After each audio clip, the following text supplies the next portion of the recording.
Distinguished guests, please rise for the posting of the colors. Chers invités, veuillez vous lever pour l'affichage des couleurs.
Almighty God, our sons, pride of our nation, this day have set upon a mighty endeavor, a struggle to preserve our republic, our religion, and our civilization, and to set free a suffering humanity. Lead them straight and true. Give strength to their arms, stoutness to their hearts, steadfastness in their faith. June 6, 1944, D-Day. France has been occupied by Nazi Germany for almost 4 years. Some countries have suffered under their sinister yoke even longer. Unfathomable crimes were committed against whole peoples. But the burdens of nations can only be lifted by the efforts of individuals. Early that morning, Lieutenant John Spaulding, a 29-year-old sports writer from Owensboro, Kentucky, assisted by 25-year-old Sergeant Philip Strachik, a truck driver from New Jersey, commanded 32 men in E Company, 16th Infantry, as part of the first wave onto Omaha Beach, where more than 2,400 men would be killed or wounded that same day. Navigating rough waters, they took on machine gun, mortar, and artillery fire, but were able to make it out of the water and across the beach, bypassing a German machine gun emplacement 100 yards to their left that was mercilessly cutting down men from F Company. Their radio not working, and cut off from the rest of E Company, Lieutenant Spaulding and Sergeant Strachik led their platoon to the base of the bluff behind the cover of a demolished building. Pinned down by gunners from above, they took stock of their situation. "We could still see no one to the right," Lieutenant Spaulding said. "We didn't know what had become of the rest of E Company. Back in the water, boats were in flame.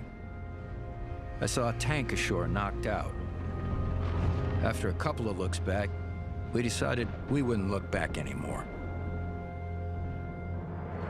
Taking relentless fire from above, avoiding landmines underfoot, Lieutenant Spaulding, Sergeant Strachik, and their men pushed upward.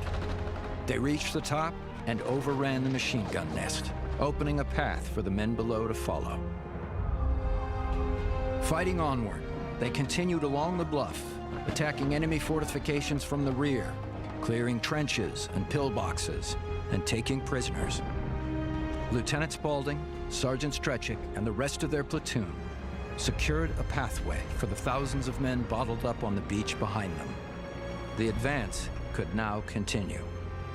But military prowess and tactical skill like this were only part of what propelled America's sons to the top of that bluff and beyond. There was something more.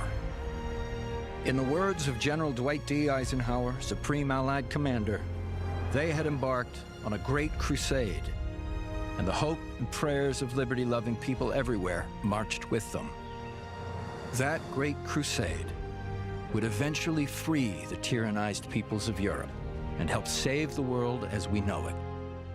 And it all began right here, on June 6th, 1944.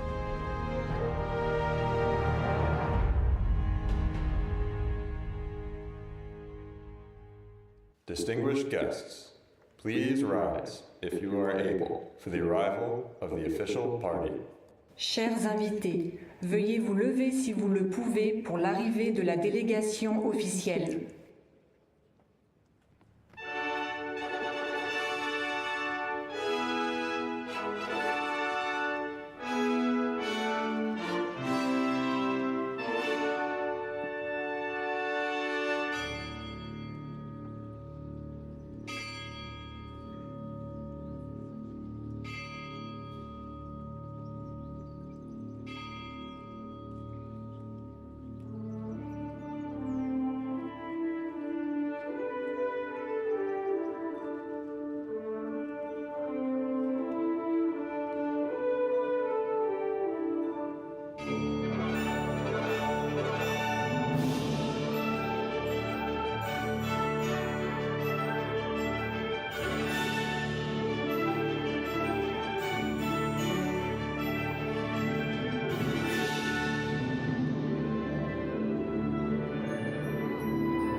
Distinguished guests, the President of the United States of America and Dr. Biden, accompanied by the President of the French Republic, Mrs. Macron.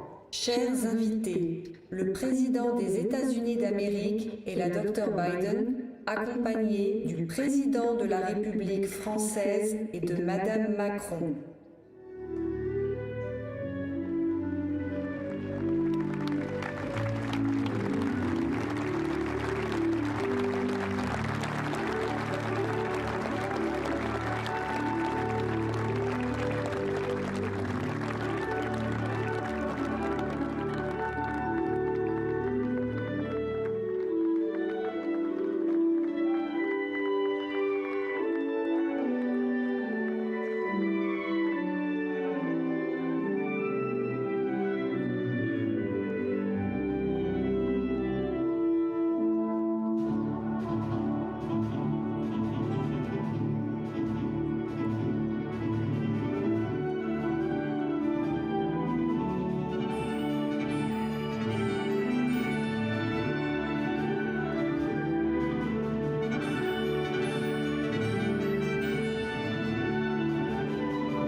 Distinguished guests, please remain standing for the national anthem of the French Republic, followed by the national anthem of the United States of America. Chers invités, veuillez rester debout pour l'hymne national de la République française, suivi de l'hymne national des États-Unis d'Amérique.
Distinguished guests, please remain standing for the invocation delivered by Chaplain Karen Meeker. Chers invités, veuillez rester debout pour l'invocation prononcée par l'aumônière Karen Meeker.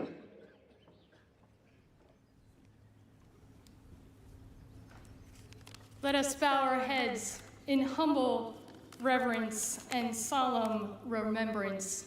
Let us pray. God, when you needed someone to defend freedom, you made a soldier. When you needed someone to fight tyranny, you created a Marine. When you needed someone to protect the skies, you made an airman. When you needed someone to guard the seas, you made the sailor. And to patrol the shores, the Coast Guard. When you needed to send someone brave and true, it has always been and always will be the men and women of the armed forces. When the world needed heroes, you called the greatest generation to courage, and their answer still echoes in the soul of the nation. Shine your eternal light upon those whose gravestones encircle us as silent sentinels, reminding us of the price of liberty. Comfort with your abiding presence those who mourn empty tables, their best hopes for our brighter tomorrows. Be our witness, O God, as we stand on this hallowed ground, consecrated in blood, that we will be devoted to the preservation of peace with the same determination as these here who fought fourscore years ago. As storm clouds gather on the horizon once again, rise up, O God, the next greatest generation, to meet every challenge with an unbreakable resolve to do what is right and good in your sight, not counting the cost, but weighing the unfinished work of freedom, a vision where all people can pursue the life to which you have created them. May it be so, I pray, in your holy name. Amen and amen.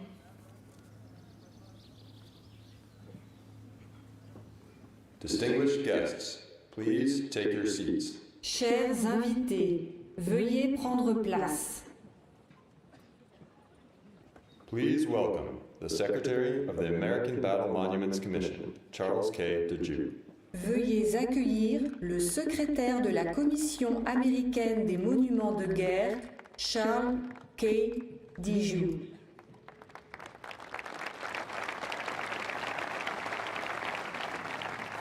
Thank you. President and First Lady Biden, Présidente et Madame Macron, ladies and gentlemen, welcome to the American Battle Monuments Commission, Normandy American Cemetery. Bonjour à tous et bienvenue. D-Day is the hinge of history. It is here we reflect the very best of America's values. When America sends its young, its brave, its finest, we do not send them to fight for a king or a crown. We do not fight for a sect or a denomination. We do not fight for a motherland or a fatherland. No, and we never, ever fight for conquest or plunder or enslavement of another people. When America is at its best, America sends its young, its brave, its finest to fight for simple, humble values. The values of freedom, liberty, and democracy.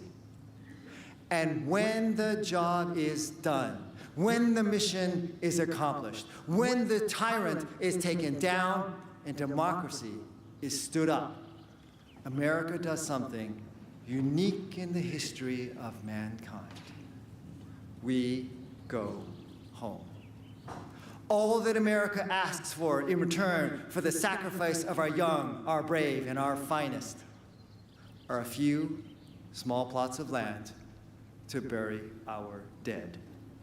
All of you are seated here in one of those small plots of land. That is why this date, June 6th, this place, Normandy, and this ceremony here is so important. It is a reminder to all of us of the true cost of war and the real price of freedom. It is a price that we paid on D-Day 80 years ago. It is a price that we remind all authoritarian dictators today that if necessary, we will pay that price again to ensure the success of freedom. And that is ultimately why France knows, the United States knows, and we know. La France connaît, et les États-Unis connaissent, et nous connaissons that the world's most powerful weapon system is not a T-72 manned by mercenaries. It is not a Fujian aircraft carrier patrolling artificial islands. It is not a suicide terrorist killing and slaughtering innocents. No. The world's most powerful weapon system was, is, and shall forever be a free people willing to fight for freedom. Ladies and gentlemen, thank you for coming here. Thank you for remembering here. Thank you for renewing your faith in freedom. Je vous dis merci beaucoup. May God bless each and every one of you, France and the United States of America.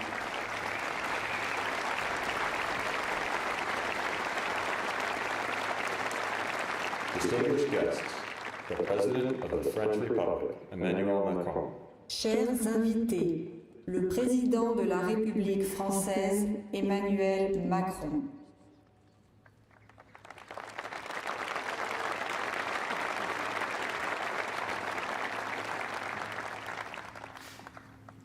Monsieur le Président des États-Unis, cher Joe Biden, Madame la Première Dame, Dr. Jill Biden, Mesdames et Messieurs, en vos grades et qualités, Messieurs les combattants du débarquement, chers vétérans, Mesdames et Messieurs, ces humbles tombes blanches qui sont juste là, à portée de main derrière vous, sont un des lieux les plus émouvants de France. On y sent vibrer l'histoire, l'héroïsme des morts et celui des vivants. On y lit la grandeur d'un peuple prêt à mourir sur un sol qui n'est pas le sien, pour une cause qui est la sienne. Il est un sanctuaire où se transmet comme un flambeau la mémoire inlassable du jour J. Car ici est le lien séculaire entre nos deux nations, nos deux républiques qui se renouvellent et s'affermissent. Un lien de sang versé pour la liberté. Ce lieu comme cette cérémonie disent notre dette à l'égard de ceux qui sont tombés, comme de ceux qui ont survécu. Et vous voilà, aujourd'hui, à nos côtés. À l'été 1944, vous aviez 20 ans à peine, parfois moins. Vous aviez une famille, des amis, une fiancée, une femme, parfois des enfants. Vous aviez des rêves, des projets, un avenir. Et vous avez tout quitté, franchi l'océan et débarqué sur les côtes de France il y a 8 décennies de cela. Vous avez tout quitté et pris tous les risques pour notre indépendance, pour notre liberté. Cela, nous n'oublions pas. Merci.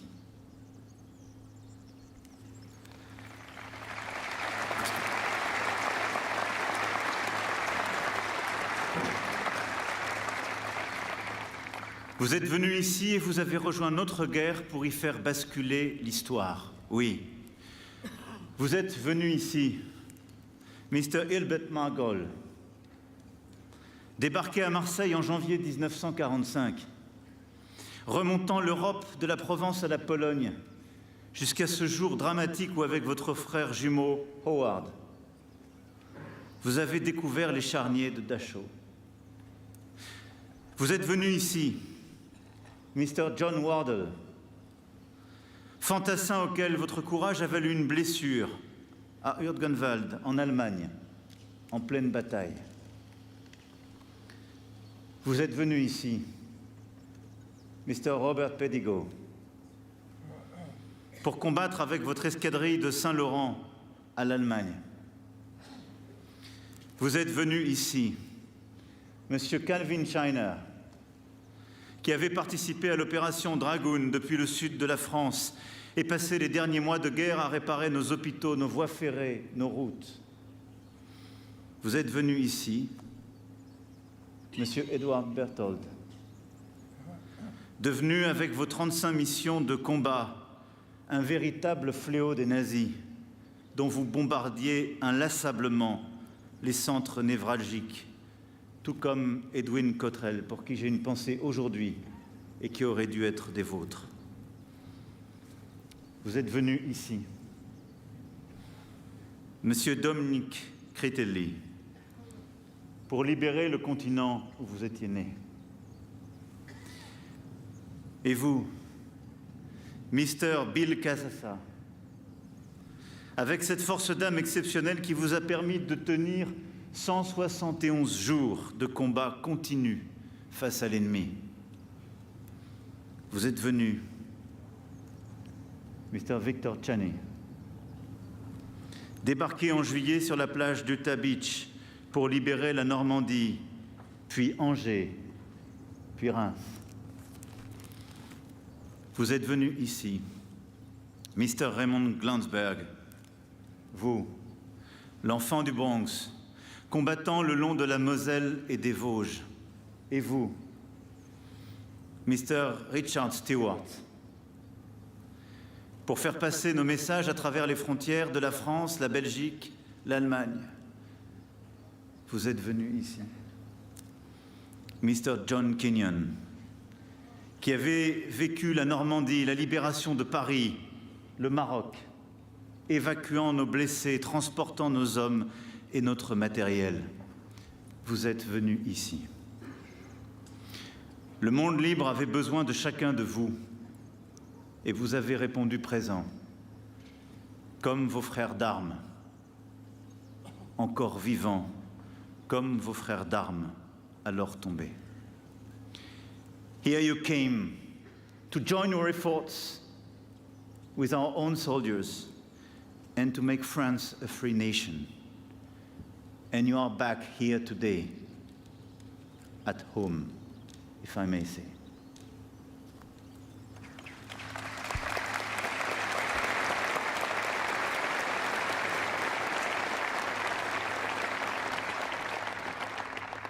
Rangers, lead the way.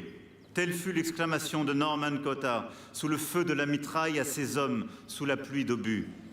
Vous êtes venus ici, alors vous voilà à jamais chez vous, sur le sol de France, et nous n'oublions pas. À vous, hommes de la Great Generation, de nous enseigner à notre tour à être grands, à lutter pour la paix et la liberté du monde. À nos côtés, vous avez fait cette guerre et nous l'avons gagnée. Alors pour vous qui êtes là, et pour vos camarades qui ne le sont plus, et dont vous portez la mémoire en ce jour, pour votre bravoure au service de notre liberté, j'ai l'honneur de vous remettre les insignes de chevalier de la Légion d'honneur. Merci.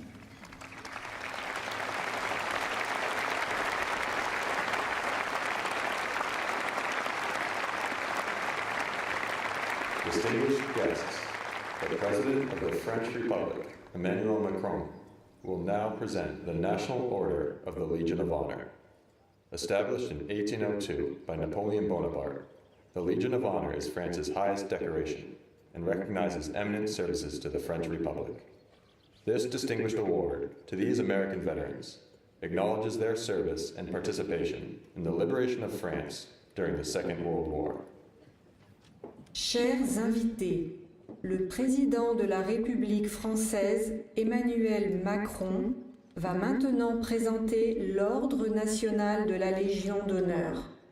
Créée en 1802 par Napoléon Bonaparte, la Légion d'honneur est la plus haute décoration française et récompense les services éminents rendus à la République française.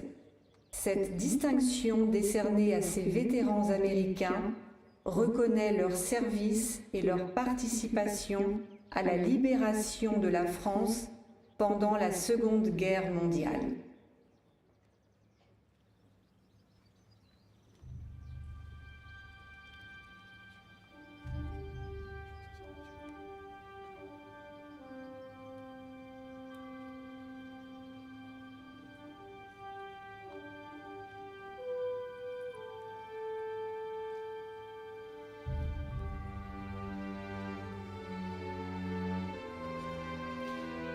Monsieur Hilbert Margol, au nom de la République française, nous vous faisons chevalier de la Légion d'honneur.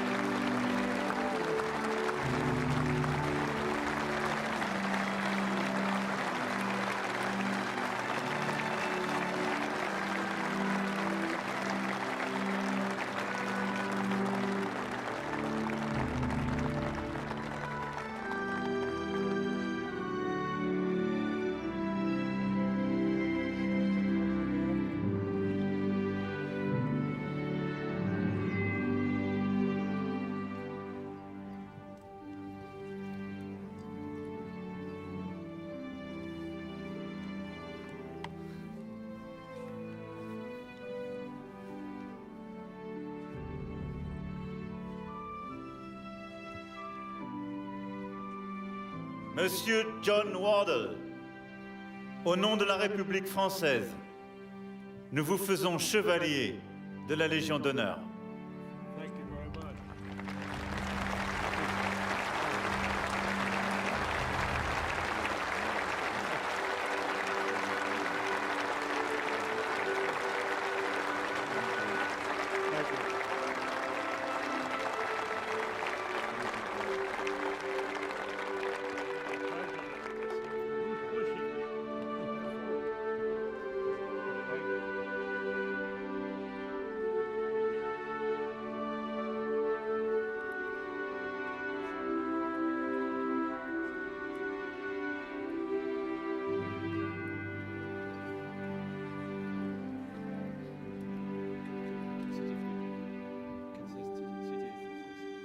wants to say. He wants to stand.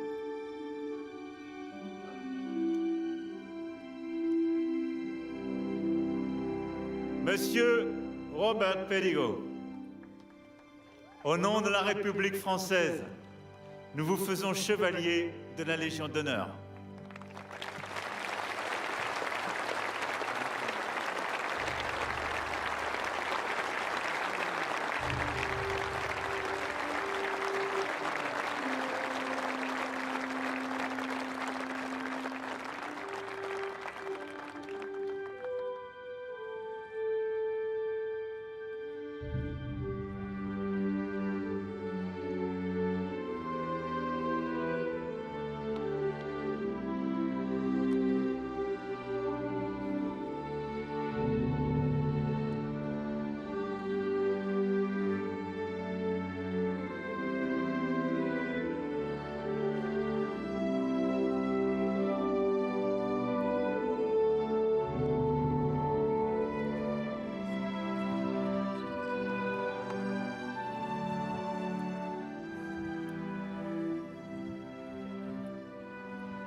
Monsieur Calvin China, au nom de la République française, nous vous faisons chevalier de la Légion d'honneur.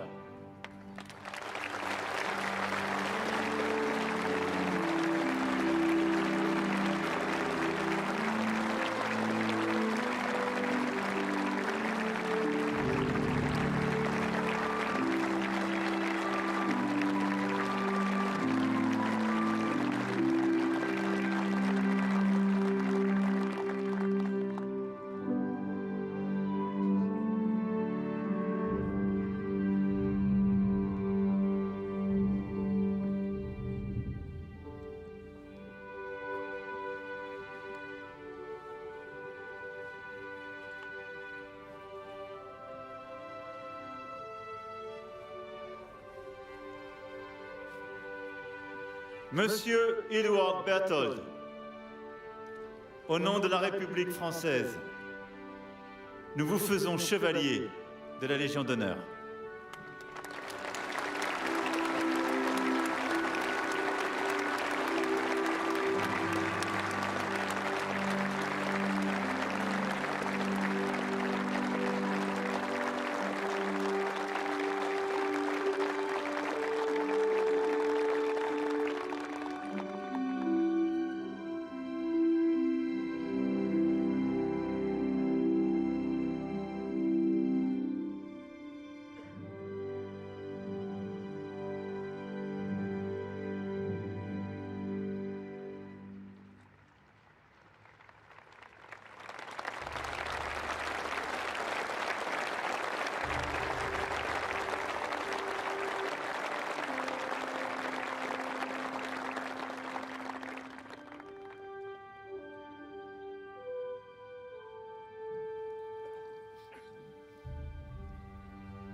Monsieur Dominique Critelli, au nom de la République française, nous vous faisons chevalier de la Légion d'honneur.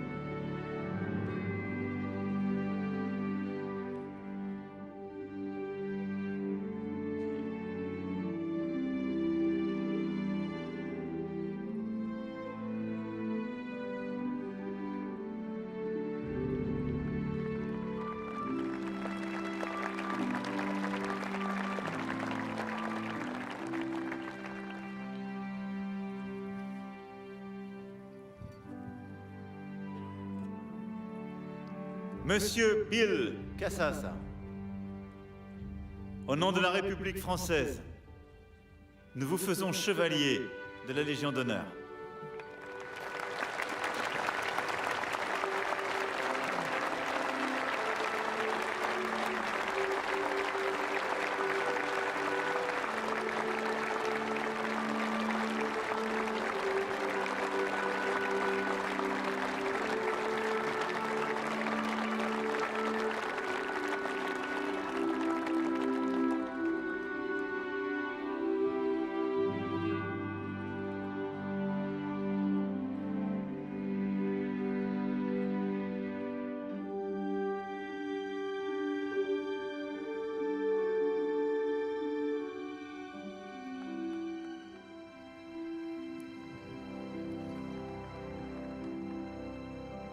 Monsieur Victor Channing, au nom de la République française, nous vous faisons chevalier de la Légion d'honneur.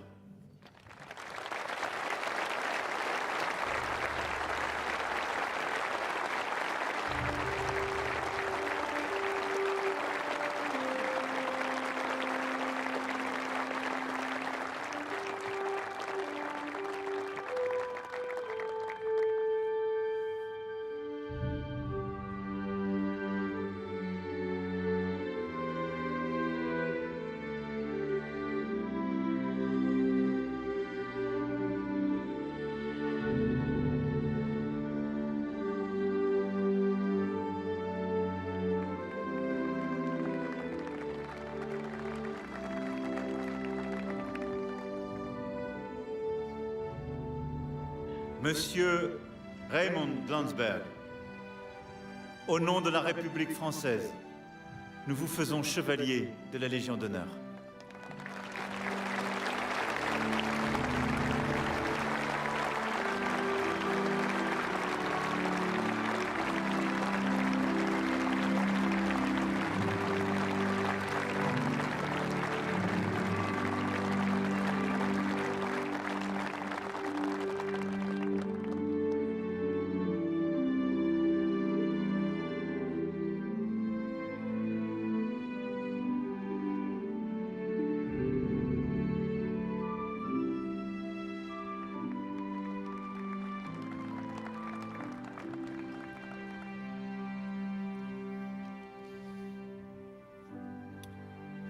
Monsieur Richard Stewart, au nom de la République française, nous vous faisons chevalier de la Légion d'honneur.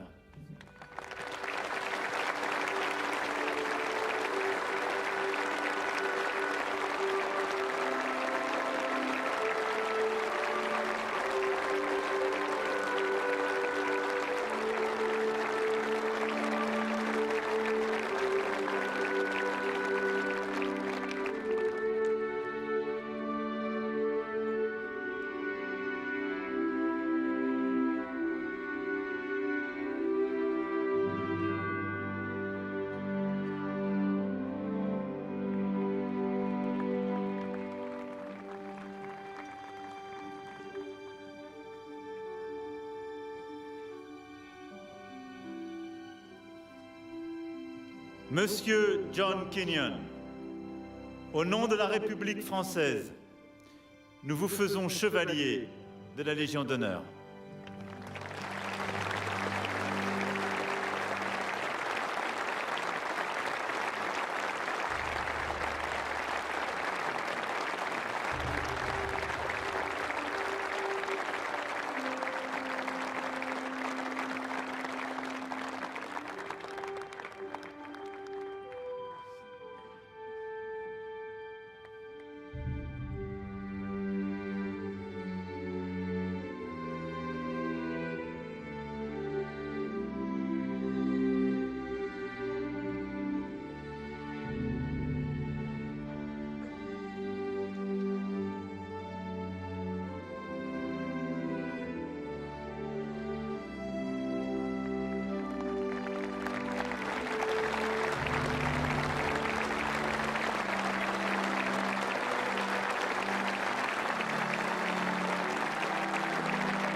Distinguished guests, please welcome the Honorable Lloyd J. Austin III, Secretary of Defense of the United States of America. Chers invités, veuillez accueillir l'honorable Lloyd J. Austin, troisième du nom, secrétaire à la Défense des États-Unis d'Amérique. President Biden, Dr. Biden, President Macron, Mrs. Macron, distinguished guests, ladies and gentlemen, and above all, the veterans of World War II.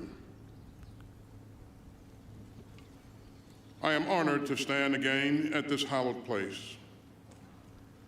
We bow our heads to remember the more than 9,000 U.S. and Allied soldiers killed or wounded on D-Day by Hitler's forces. On behalf of the United States Department of Defense, I am here to give thanks, inadequate as that word may be. 80 years later, we thank the young Americans who took the beaches, who helped liberate France, and who helped free this continent from Nazi tyranny. We thank every Allied warrior who fought for freedom on June 6, 1944. And we thank the American and Allied veterans who have rallied once more on the shores of Normandy. Victors of D-Day, we are humbled by your presence. The young Americans who fought through the clamor and the chaos on D-Day have grown old or left us. And whenever a veteran of D-Day is gathered to his maker, in the fullness of time, after a long life lived in freedom, he wins a final victory over Hitler. You helped defeat what Churchill called a monstrous tyranny never surpassed in the dark, lamentable catalog of human crime. And you laid the foundation for a more just, free, and decent world.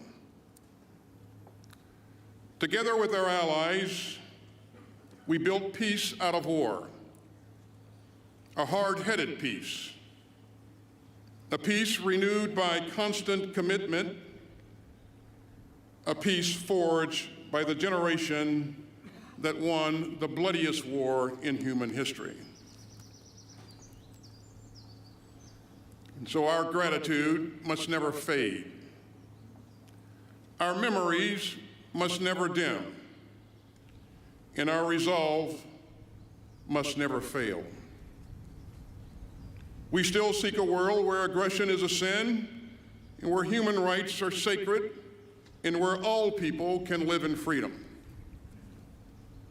And so we must rally again to defend the open, post-war world of rules, rights, and responsibilities. Those rules protect us. Those rights define us. And those responsibilities summon us once more. At this hinge in history, we must again stand firm against aggression and tyranny. And as I said here last year, if the troops of the world's democracies could risk their lives for freedom then, surely the citizens of the world's democracy can risk our comfort for freedom now. So let us again uphold the spirit of D-Day. Let us again defend the principles that the Allied armies carried. And let us again thank the heroes of D-Day who kept freedom alive for us all. You saved the world.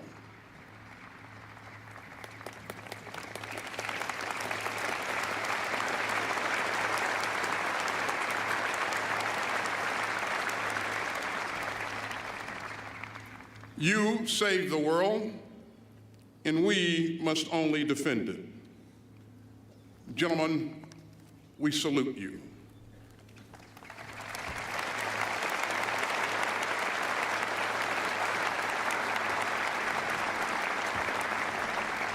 May God bless the American and Allied troops who fought here. May God bless the United States of America, and may God bless all who cherish human freedom. Thank you.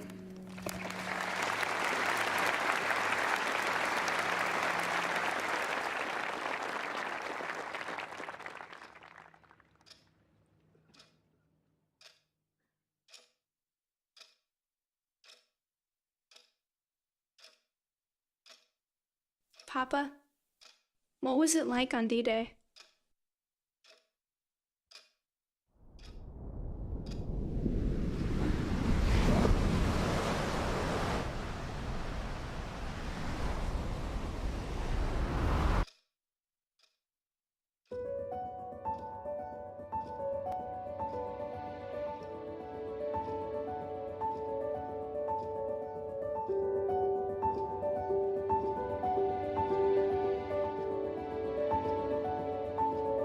We had no idea what we were going to do or where it would happen, but it was the beginning. It was a very decisive battle for us because our mission was to establish ourselves on the beach. When we were on that boat, on that Higgins boat, everybody talked about the same thing, helping each other and not getting killed. We started up this sandy area, and there were hundreds of men inside.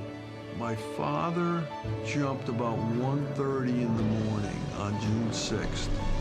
The plane was too low, it was too fast. The fire coming up was so thick, it was like you could walk on it. It wasn't something that we had ever seen before in all of our training. I always have said that there was the power of my mother's prayers that saved me that day.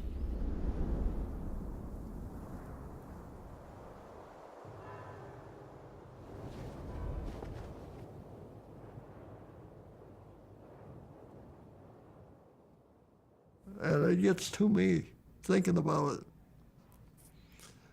But as I look over those crosses, I see people standing up, even waving. I have to go back because there's something there that draws you back. I have a very close friend that I knew by the name of Edward Mirosevic. He had received a very bad stomach wound, and I could not even bandage it properly. We said goodbye to each other wherever. He's laying here on the cemetery here in Colville. I think of the many men here that paid the ultimate price for the freedom of Europe. Young people want to know and need to know. Everybody I saw that I was glad to fight alongside them, they were willing to stand up. And not all of them came back. And they all have a story to tell. And it's our responsibility to tell those stories. People will not be forgotten as long as we keep talking about them.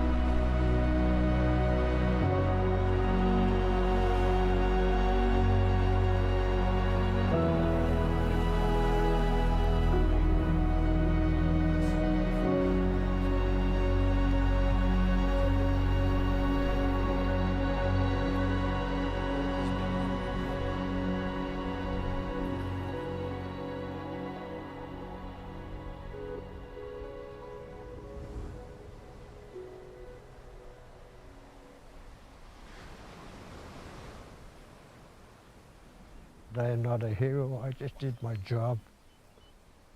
The real heroes are laying here on the cemeteries. These are our heroes, and we should never forget them.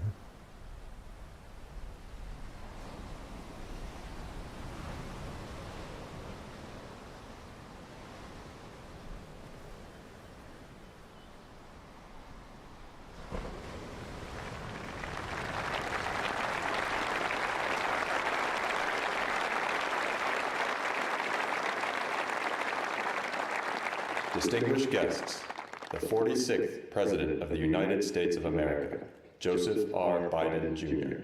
Invité d'honneur, le 46e Président des États-Unis d'Amérique, Joseph R. Biden, Jr.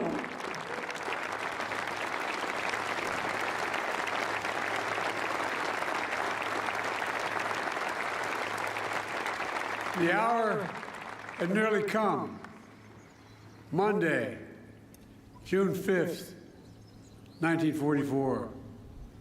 The evil of Hitler's Third Reich was devastating the world. Nazi Germany had subjugated the once free nations of Europe through brute force, lies, and twisted ideology of racial superiority. Millions of Jews murdered in the Holocaust. Millions of others killed by bombs, bullets, bloody warfare. Hitler and those with him thought democracies were weak, that the future belonged to dictators. Here, on the coast of Normandy, the battle between freedom and tyranny would be joined. Here, on that June morning, the testing was at hand. President Macron, Mrs. Macron, Secretary Austin, Secretary Blinken, distinguished guests, most of all, our honored veterans who met that test at the ages, a test of ages to that moment, 80 years ago today.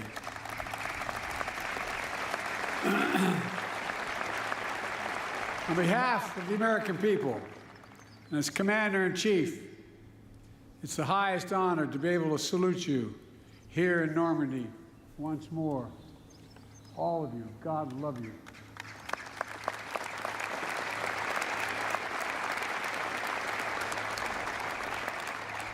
Winston Churchill called what happened here, quote, the greatest, most complicated operation ever, end of quote.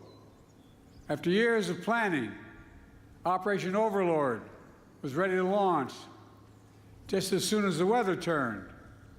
Across the choppy English Channel, the Supreme Commander of the Allies, Dwight D. Eisenhower, waited. The largest force ever of its kind, built by 12 nations. Men, guns, planes, naval craft of every description waited. The world, captive and free, waited. Finally, Eisenhower's forecaster said there was a window in the weather. It would open briefly on Tuesday, the 6th of June. The general weighed the options and gave the order. At dawn, the Allies would strike. The great crusade to free Europe from tyranny would begin. That night, General Eisenhower drove to the English town of Newbury to visit paratroopers of the 101st Airborne. There were men from all over America. It was estimated that 80% of them would be killed within hours. That was the estimate. But they were brave, they were resolute, and they were ready. One soldier told General Eisenhower, quote, "Don't worry, sir. The 101st is on the job. Everything will be taken care of." That's what he said. And because of their courage and their resolve, because the courage and resolve of their allies, it was taken care of. From the sea and sky, nearly 160,000 Allied troops descended on Normandy. Many, to state the obvious, never came home. Many survived that longest day, kept on fighting for months until victory was finally won. And a few, a notable band of brothers, are here with us today. Kenneth Blaine Smith is here. On that day, under heavy artillery fire, he operated a rangefinder and radar on the first American ship to arrive at Normandy's coast, providing direct gunfire support for the Rangers scaling the cliffs of Pointe du Hoc on their daring mission to take out the German batteries. Bob Gibson is here. He landed on Utah Beach about 10 hours after the invasion began. Bullets flying everywhere, tracers lighting up the sky. Bob drove an M4 tractor with anti-aircraft gun mounted on top, providing critical protection for the infantry against the German Air Force. On that day, and for many days after, he continued. Ben Miller is here, a medic with the 82nd Airborne. At 3 a.m. on June 6th, he and 13 other medics flew over the channel in a rickety glider. Its wings were ripped off by giant poles that the Germans buried halfway in the ground to stop them from landing. They crashed, but they survived. And they did their duty, dragging injured soldiers to safety, treating wounds, saving lives while the battle raged. Every soldier who stormed the beach, who dropped by parachute or landed by glider, every sailor who manned the thousands of ships and landing craft, every aviator who destroyed German-controlled airfields, bridges, and railroads, all were backed by other brave Americans, including hundreds of thousands of people of color and women who courageously served despite unjust limitations on what they could do for their nation. Lewis Brown is here, part of the Red Ball Express, a truck convoy made up of mostly African-American drivers. They landed in Normandy in the wake of D-Day. They rushed supplies to the rapidly advancing front lines. Woody Woodhouse is here, members of the legendary Tuskegee Airmen, who flew over 15,000 sorties during the war. Marjorie Stone is here. She enlisted in the women's branch of the Naval Reserve, became an aircraft mechanic, spent the war keeping American planes and pilots in the air. Theirs has always been the story of America. Just walk the rows of this cemetery as I have. Nearly 10,000 heroes buried side by side, officers and enlisted, immigrants and native-born, different races, different faiths, but all Americans. All served with honor when America and the world needed them most. Millions back home did their part as well. From coast to coast, Americans found countless ways to pitch in. They understood our democracy is only as strong as all of us make it together. The men who fought here became heroes, not because they were the strongest or toughest or most fiercest, although they were, but because they were given an audacious mission, knowing, every one of them knew, the probability of dying was real. But they did it anyway. They knew, beyond any doubt, there are things that are worth fighting and dying for. Freedom is worth it. Democracy is worth it. America is worth it. The world is worth it. Then, now, and always. The war in Europe didn't end for another 11 months. But here, the tide turned in our favor. Here, we proved the forces of liberty are stronger than the forces of conquest. Here, we proved that the ideals of our democracy are stronger than any army or combination of armies in the entire world. We proved something else here as well, the unbreakable unity of the Allies. Here with us are men who served alongside the Americans that day, wearing different flags on their arms, but fighting with the same courage for the same purpose. What the Allies did together 80 years ago far surpassed anything we could have done on our own. It was a powerful illustration of how alliances, real alliances, make us stronger. A lesson that I pray we Americans never forget. Together we won the war. We rebuilt Europe, including our former enemies. It was an investment in what became shared and a prosperous future. We established NATO, the greatest military alliance in the history of the world. And over time, you got it, it is. And over time, we brought more nations into NATO, the NATO alliance, including the newest members, Finland and Sweden.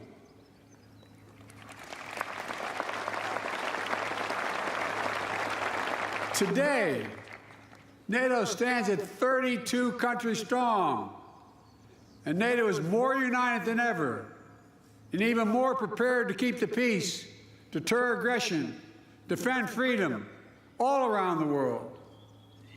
America has invested in our alliances and forged new ones, not simply out of altruism, but out of our own self-interest as well. America's unique ability to bring countries together is an undeniable source of our strength and our power. Isolationism was not the answer 80 years ago, and is not the answer today.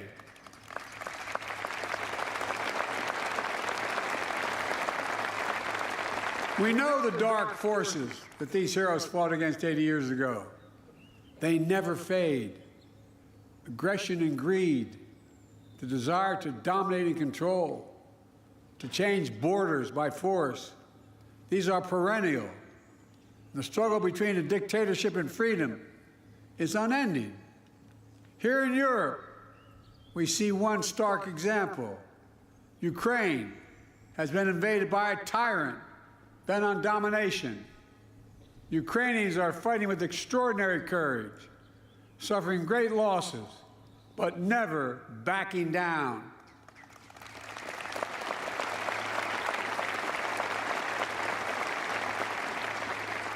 They've been inflicted on the Russian aggressors. They've suffered tremendous losses in Russia. The numbers are staggering. 350,000 Russian troops dead or wounded. Nearly 1 million people have left Russia because they can no longer see a future in Russia. The United States and NATO and a coalition of more than 50 countries standing strong with Ukraine. We will not walk away.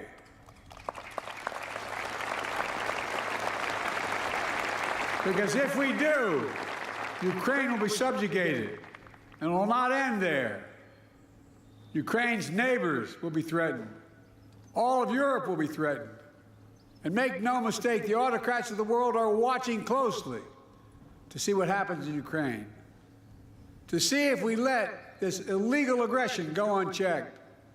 We cannot let that happen. To surrender to bullies, to bow down to dictators, is simply unthinkable.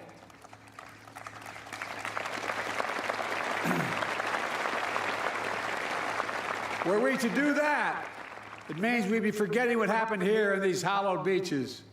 Make no mistake, we will not bow down. We will not forget. Let me end with this. History tells us freedom is not free. If you want to know the price of freedom, come here to Normandy. Come to Normandy and look. Go to the other cemeteries in Europe where our fallen heroes rest. Go back home to Arlington Cemetery. Tomorrow, I will pay respects at Pointe du Hoc. Go there as well and remember, the price of unchecked tyranny is the blood of the young and the brave. In their generation, in their hour of trial, the Allied forces of D-Day did their duty. Now the question for us is, in our hour of trial, will we do ours? We're living in a time when democracy is more at risk across the world than any point since the end of World War II, since these beaches were stormed in 1944. Now we have to ask ourselves, will we stand against tyranny, against evil, against crushing brutality of the iron fist? Will we stand for freedom? Will we defend democracy? Will we stand together? My answer is yes, and only can be yes.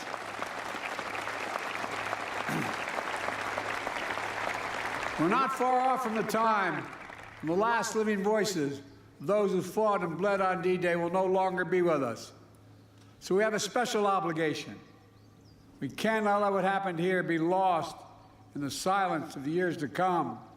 We must remember it, must honor it, and live it. And we must remember the fact that they were heroes here that day does not absolve us from what we have to do today.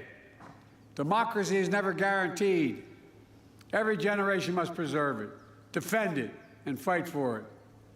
That's the test of the ages. In memory of those who fought here, died here, literally saved the world here, let us be worthy of their sacrifice. Let us be the generation that when history is written about our time, in 10, 20, 30, 50, 80 years from now, it'll be said, when the moment came, we met the moment. We stood strong. Our alliances were made stronger. We saved democracy in our time as well. Thank you very much, and may God bless you all. May God protect our troops. Thank you.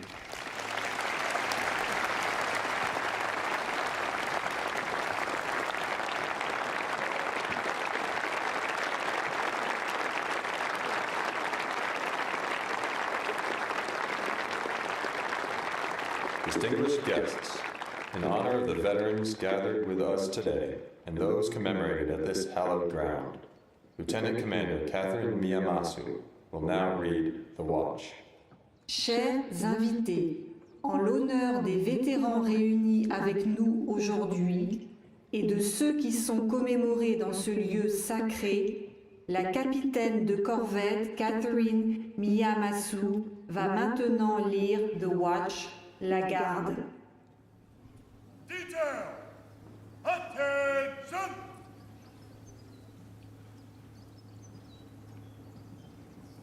Center!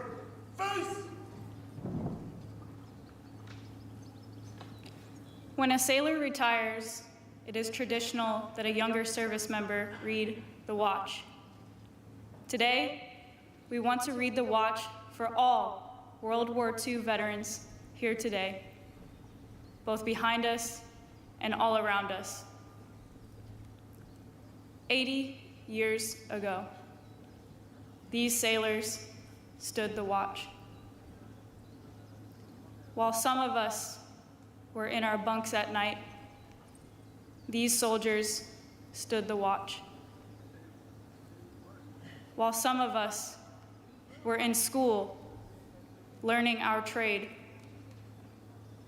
Marines, airmen, and coasties stood the watch.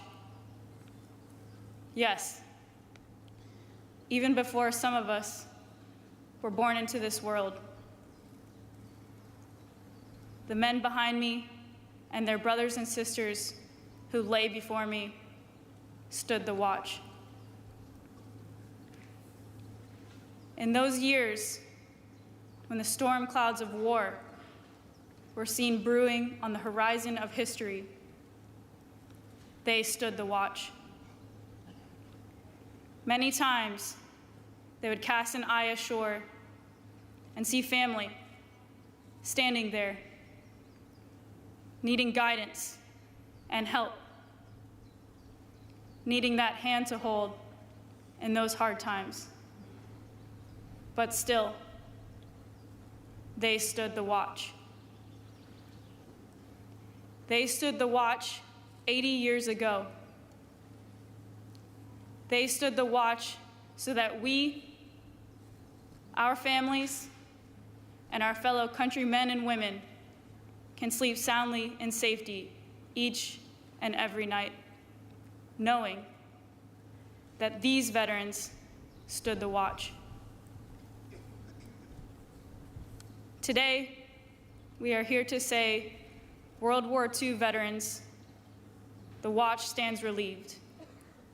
Relieved by those you have trained, guided, and led.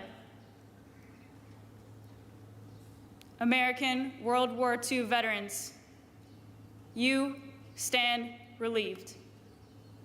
We have the watch. Freeze and arms!